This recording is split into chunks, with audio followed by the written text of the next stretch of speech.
Bonjour à tous, j'espère que vous allez bien. Aujourd'hui, on se retrouve pour une histoire de tueur en série particulièrement horrible, celle du Colombien Luis Garavito, surnommé La Bête. Quand j'ai découvert ce cas et que j'ai commencé à lire les détails de son histoire, je n'en revenais pas. Je pense qu'on est sur un cas du même degré de monstruosité que celui d'Albert Fish ou de Pedro Alonso Lopez. Et encore une fois, il va falloir avoir le cœur bien accroché pour suivre cette histoire. Comme d'habitude, je vous laisse vous installer bien confortablement, éteindre vos lumières et dès que vous êtes prêts, c'est parti.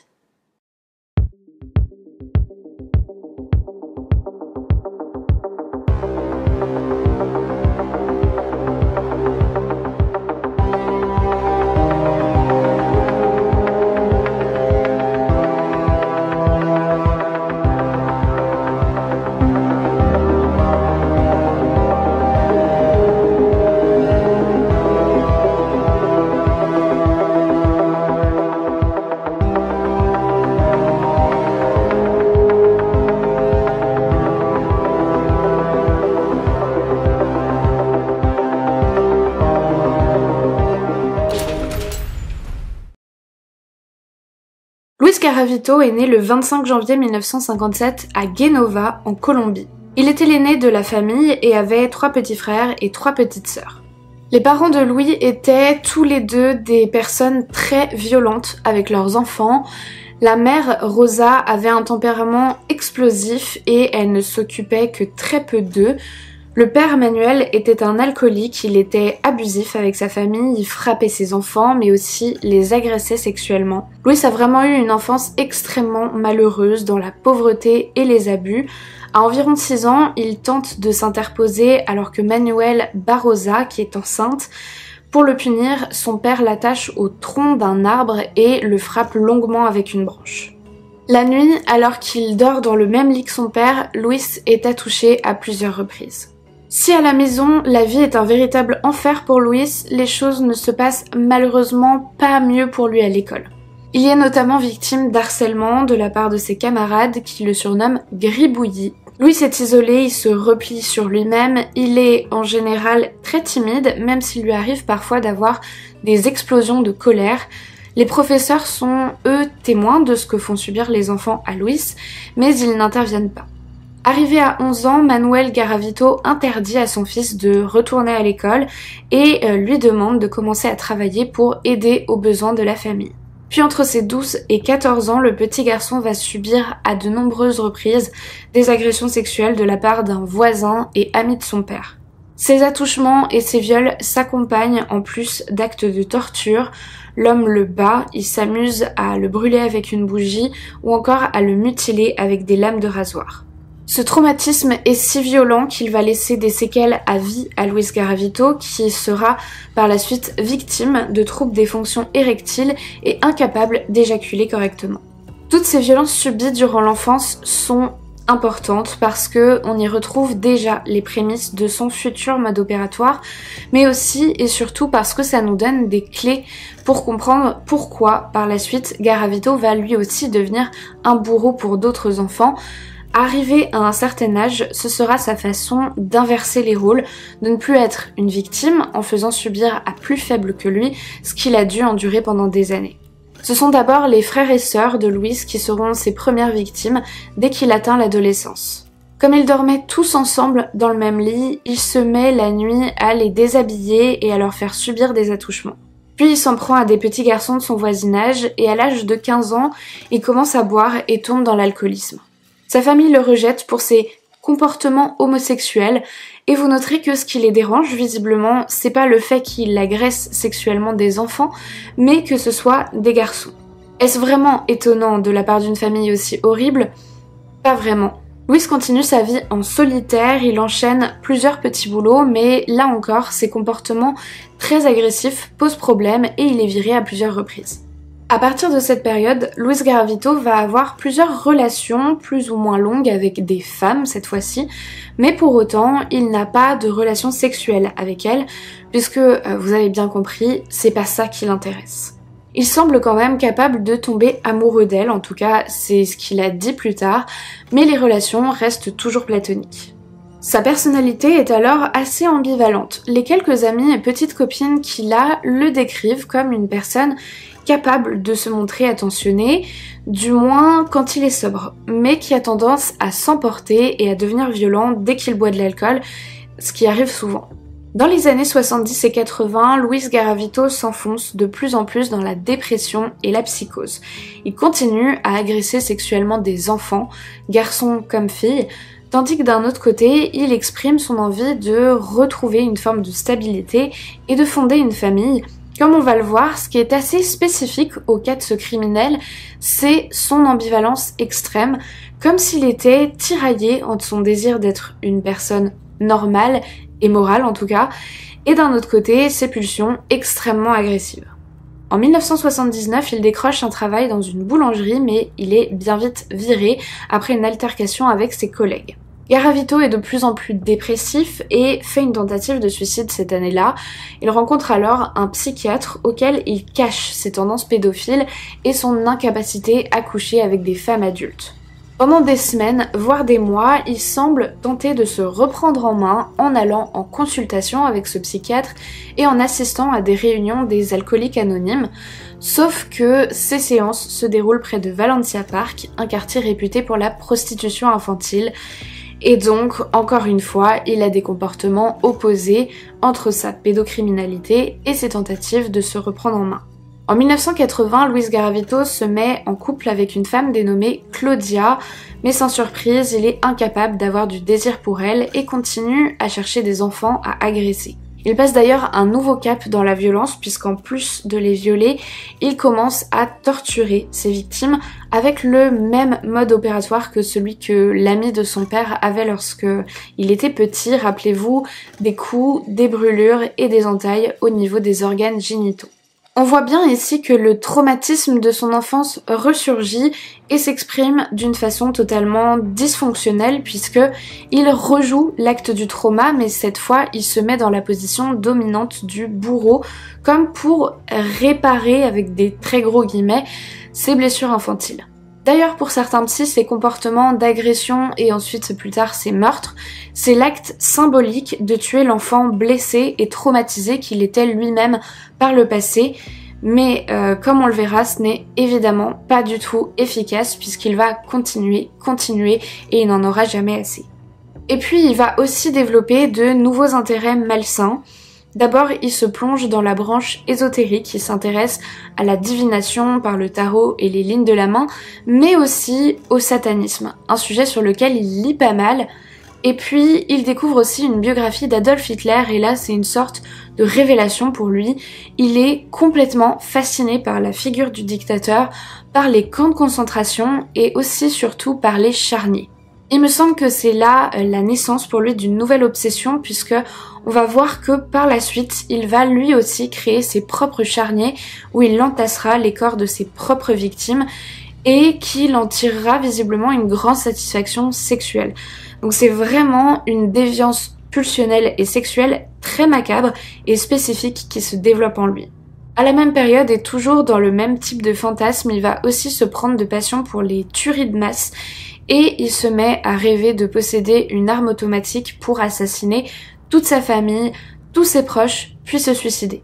On retrouve donc là des éléments psychiques qui combinent à la fois les caractéristiques des tueurs en série, notamment la pulsion sexuelle qui accompagne l'acte de tuer, mais aussi celle qu'on retrouve plutôt chez les tueurs de masse avec cette envie de prendre sa revanche sur d'anciens bourreaux, la haine de soi qui se retourne contre le monde et finalement en quelque sorte l'envie de détruire le monde dans son entièreté. C'est vraiment peu commun de voir autant de caractéristiques qui appartiennent à ces deux classes de criminels regroupées en un seul individu et c'est particulièrement effrayant parce que, comme on va le voir, ça va le pousser à commettre des actes tellement atroces qui sont carrément difficiles à décrire et en plus de façon extrêmement prolifique. Durant les années 80, la psychose de Luis Garavito s'intensifie. Il pense communiquer avec le monde des esprits par le biais d'une planche Ouija et croit même avoir des conversations avec le diable qui lui ordonne de faire du mal aux enfants. Les enquêteurs ont estimé que durant cette décennie, c'est près de 200 enfants qui se sont fait violer et torturer par Garavito dans l'indifférence la plus totale des autorités et peut-être même des parents des victimes. Puis au début des années 90, cette fois, il entend Satan lui demander de tuer le plus d'enfants possible. On est donc le 1er octobre 1992 quand Luis Garavito décide de commettre son premier meurtre. Complètement ivre, il repère sa victime et tente de l'entraîner dans un espace boisé derrière un hôtel avant d'être surpris par des agents de la police locale. Coup de chance pour le petit garçon qui parvient donc à s'enfuir, mais pour autant, les conséquences pour Garavito ne sont pas vraiment dramatiques. Certes, il est assommé à coups de crosse par les policiers qui le dépouillent de son argent et d'une bague, mais il est presque aussitôt relâché. Le 4 octobre suivant, le criminel repasse donc à l'action. Il repère le petit Juan Carlos, 13 ans, sur un marché et le suit alors que celui-ci rentre probablement chez lui. Sur le chemin, Garavito achète de la corde et un couteau de boucher qu'il cache avant d'approcher le gamin pour lui proposer un petit job bien payé. L'enfant le suit donc jusqu'à une zone isolée près des voies de chemin de fer et c'est à ce moment-là que Garavito passe à l'attaque. Il frappe le petit garçon si violemment au visage que ses dents de devant sautent, puis il le roue de coups, le viole et le poignarde au niveau de la gorge, de l'anus et des organes génitaux. À partir de ce moment-là, celui qu'on surnommera bientôt la bête devient insatiable. Il se déplace fréquemment et frappe partout où il passe. Comme il a peur du noir, il agit en plein jour, toujours avec le même mode opératoire. Il s'approche d'un enfant et soit le manipule pour l'entraîner avec lui, soit le menace immédiatement de le tuer s'il n'y a pas de témoin, puis il fait longuement marcher sa victime afin de la fatiguer et l'emmène dans un endroit à l'écart où il a préalablement préparé un trou pour devenir un charnier qu'il remplira avec plusieurs corps d'enfants. Pour ce qui est du mode opératoire des meurtres, je vais vous le décrire plus précisément juste après. Je préfère tout de suite vous prévenir, c'est absolument immonde. Et vous n'êtes vraiment pas obligé d'écouter ça, je vous affiche à l'écran le timecode auquel vous pouvez aller directement si vous n'avez pas envie de vous infliger ça. Ça ne changera rien à la compréhension de l'histoire et du cas, c'est absolument optionnel donc j'insiste, vous faites vraiment comme vous le sentez. Pour le mode opératoire de manière générale donc, arrivé sur place, Garavito bande les yeux de sa victime et ou lui attache les mains avec de la corde. Il menace l'enfant avec son couteau appuyé sur sa gorge, le déshabille, le frappe avec une violence inouïe. La plupart de ses victimes ont été retrouvées sans leurs dents qui avaient volé sous les coups. Il viole, puis il poignarde au niveau des organes génitaux, dans l'anus, dans le ventre et dans le dos avec un tournevis et son couteau. Garavito est presque toujours ivre dans ces moments-là et continue de boire pendant l'agression. Pour un grand nombre de victimes, les faits ont été encore plus violents. Garavito place des lames ou des objets tranchants entre ses phalanges et lacère les corps de ses victimes vivantes pendant qu'il les viole. Il mutile et découpe leurs organes génitaux pour les placer dans leur bouche afin d'étouffer leurs cris. Il est également arrivé qu'il éventre ses victimes pour se masturber dans leurs intestins. Un certain nombre de victimes sont décédées pendant ces actes, ce qui n'a pas empêché Luis Garavito de continuer à les violer, et donc on a également des actes de nécrophilie qui arrivaient assez fréquemment, sans que ça ne l'ait visiblement dérangé. Garavito a aussi décapité certaines de ses victimes alors qu'elles étaient encore en vie, puis a sectionné les organes génitaux et les a placés dans la bouche de la tête décapitée. Dans la majorité des cas, les corps retrouvés présentaient des signes de torture extrêmes, probablement très longues, des morsures sur la peau, des brûlures et des lacérations autour et dans l'anus. Ces victimes ont aussi un profil type, ce sont de jeunes garçons entre 6 et 13 ans qui sont très pauvres, soit des orphelins, soit des paysans, soit des gamins des rues. Ils privilégient aussi quand il le peut des enfants de type hispanique, donc avec plutôt la peau et les yeux clairs. Afin de ne pas être trop vite repéré dans les villes où il attaque, Garavito use de nombreux déguisements qu'il change régulièrement de façon à ne pas être reconnu, mais aussi à ne pas éveiller les soupçons quand il s'approche des enfants. Il s'habille par exemple entre autres en moine, en prêtre, en fermier, en professeur, en membre d'associations caritatives, en vieillard, en vendeur de rue, en voyant, etc. Ça montre bien qu'il a pleinement conscience du côté répréhensible de ses actes, puisqu'il fait tout pour ne pas se faire arrêter. Mais ce qui est intéressant aussi, c'est qu'il semble aussi avoir conscience du côté immoral et que contrairement à d'autres tueurs dont on a déjà parlé, c'est pas quelque chose dont il se délecte puisqu'il va avoir tendance à se punir après les meurtres. En tout cas, il est très ambivalent, il se flagelle, il se fait du mal volontairement, il dit aussi qu'il fait d'horribles cauchemars la nuit à propos des enfants qu'il a assassinés, il se réveille en pleurs dans un état proche de l'hystérie où il se met à rire en repensant au bien-être qu'il a ressenti pendant les meurtres. Il est envahi d'idées noires et de fantasmes dans lesquels il tue tout le monde avant de se tuer lui-même. De manière assez paradoxale, c'est aussi un homme qui n'est pas complètement solitaire. Là où il va, il est quand même capable d'être apprécié, de se faire quelques amis, d'avoir des relations de couple avec des femmes, certaines d'entre elles ayant même des enfants dont il s'occupe, paraît-il, bien et avec tendresse. Il est assez connu dans les quartiers où il vit pour bien s'entendre avec les enfants. Les parents les laissent volontiers jouer avec lui. Il est même surnommé Dingo en référence au personnage de Disney. Sa personnalité est donc vraiment très nuancée et complexe et ne correspond absolument pas à la vision manichéenne qu'on pourrait s'en faire. Et puis, il faut savoir que Luis Garavito va faire énormément de victimes dans les années 90. On reparlera du nombre exact juste après. Et ce qui peut paraître étonnant, c'est que pendant toutes ces années, du moins au début en tout cas, ça va pas particulièrement alerter les autorités ni même la population parce que, comme je vous le disais, les victimes étaient des enfants pour la plupart livrés à eux-mêmes et que cette histoire, elle s'inscrit aussi dans un contexte de guerre civile qui opposait notamment des guérillas marxistes au gouvernement. Donc il y avait énormément de conflits et finalement les gens ne se rendaient pas spécialement autant compte de ce qui pouvait se passer et quand on retrouvait des corps, on pensait pas forcément que c'était dû à un tueur en série. Puis petit à petit, on a quand même commencé à remarquer ce nombre d'enfants qui disparaissaient. On retrouve aussi parfois des corps, voire des charniers, et les policiers pensent qu'ils ont affaire à un groupe organisé, que ce soit du trafic international d'enfants ou que ce soit une secte satanique. Le 6 février 1999, on retrouve les corps mutilés de 2 enfants dans un champ partiellement brûlé près de Palirma. En fait, Garavito s'était évanoui après les avoir tués, une cigarette allumée à la main, et il s'est réveillé alors que le champ était en feu.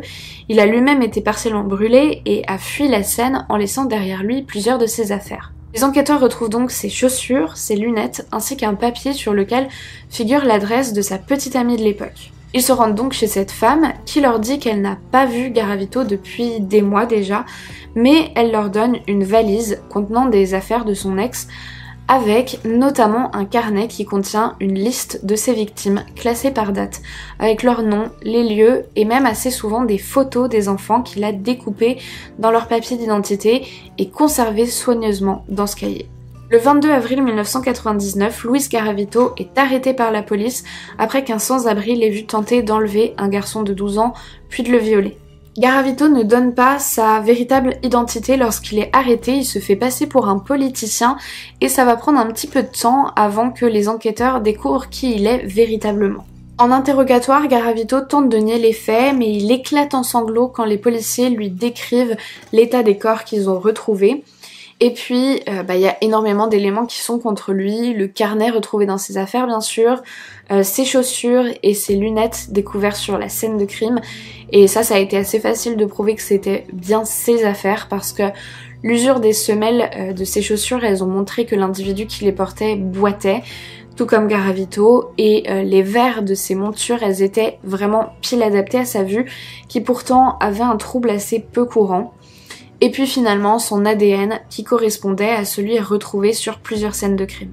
Finalement, après des mois, Garavito a fini par reconnaître les meurtres de 140 enfants, principalement en Colombie, mais aussi en Équateur et au Venezuela, dans au moins 54 villes différentes.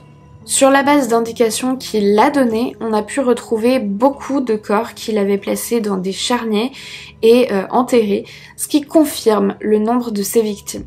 Les enquêteurs pensent même d'ailleurs qu'il en a fait encore plus et il est inculpé pour 172 meurtres sur le territoire colombien.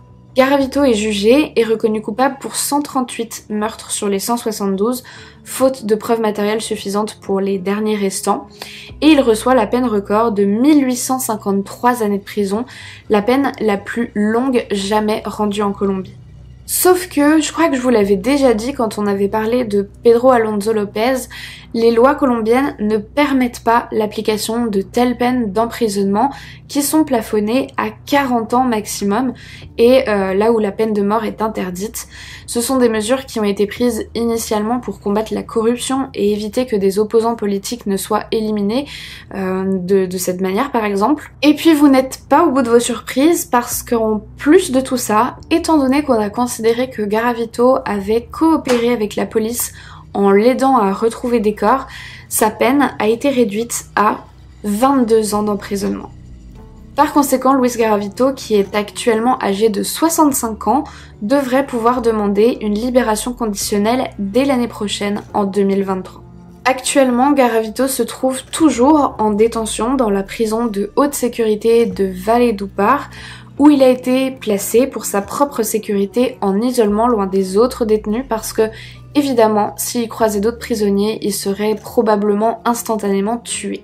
Il a, selon les informations qui ont été transmises, des gros problèmes de santé, notamment une leucémie qui l'oblige à recevoir des transfusions sanguines tous les jours. Il est dans un état très faible et passe la plupart de son temps menotté dans l'unité médicale de la prison.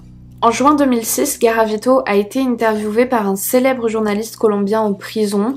Au cours de cette entrevue, le pédocriminel a essayé de minimiser ses actes et a déclaré qu'il voulait désormais s'engager sur le plan politique afin d'aider les enfants victimes d'abus. Honnêtement, je sais vraiment pas qui il essayait de convaincre en disant une telle chose. Peut-être lui-même, et encore j'en doute. Bien entendu, la possibilité qu'il soit prochainement relâché est vivement critiquée par les Colombiens qui estiment qu'il devrait au moins rester enfermé à vie. Il y en a même d'autres qui réclament carrément la peine de mort. Et son histoire a partiellement contribué à une révision des lois qui prévoient maintenant que pour des crimes de cette envergure, la peine soit prolongée à 60 années d'emprisonnement. Donc il y a au moins ça de positif entre guillemets qui ressort de cette affaire. Et il faut aussi ajouter que depuis sa condamnation, Luis Garavito il a reconnu les meurtres d'au moins 193 enfants, en plus des 200 qu'il estime avoir agressés sexuellement, puis qu'il en a encore avoué 23 supplémentaires, ainsi que 5 meurtres d'adultes qui l'aurait surpris alors qu'il s'en prenait à des enfants et qui dit donc avoir éliminé pour éviter d'être attrapé, ce qui porte le total de ses victimes, si on le croit, au nombre complètement hallucinant de 221 personnes. Et selon certaines estimations de la police, il aurait fait près de 300 victimes, ce qui ferait de lui l'un des plus grands tueurs en série de l'histoire. Alors au-delà de ce triste record, c'est intéressant de parler de ce cas parce que, comme vous l'avez vu, il n'a pas un profil tout à fait habituel. C'est rare de voir un tueur qui semble avoir été aussi tiraillé entre la culpabilité et ses pulsions extrêmement violentes, bien que ce soit ces dernières qui semblent l'avoir totalement emporté. Je trouve ça assez dingue qu'il ait pu agir pendant plus de 10 ans sans être inquiété, alors qu'autour de lui il y avait pas mal de personnes qui semblait un peu connaître ses penchants pédophiles, qu'il agissait en plein jour. Bref, bien sûr qu'il est entièrement coupable, mais je pense aussi qu'il y a de nombreuses personnes qui ont juste fermé les yeux sur ses agissements et ça a coûté la vie à tous ces enfants innocents. Voilà, j'en ai terminé avec le cas de Luis Garavito. J'espère que cette vidéo n'aura pas été trop éprouvante à écouter. N'hésitez pas à me faire part de vos remarques dans les commentaires, je les lis toujours, même si je ne réponds pas forcément. Sachez que je vous lis et ça me donne beaucoup de force pour continuer. Moi je vous dis à la prochaine pour une nouvelle vidéo, je vous fais plein de gros bisous et comme d'habitude, n'oubliez surtout pas de rallumer vos lumières.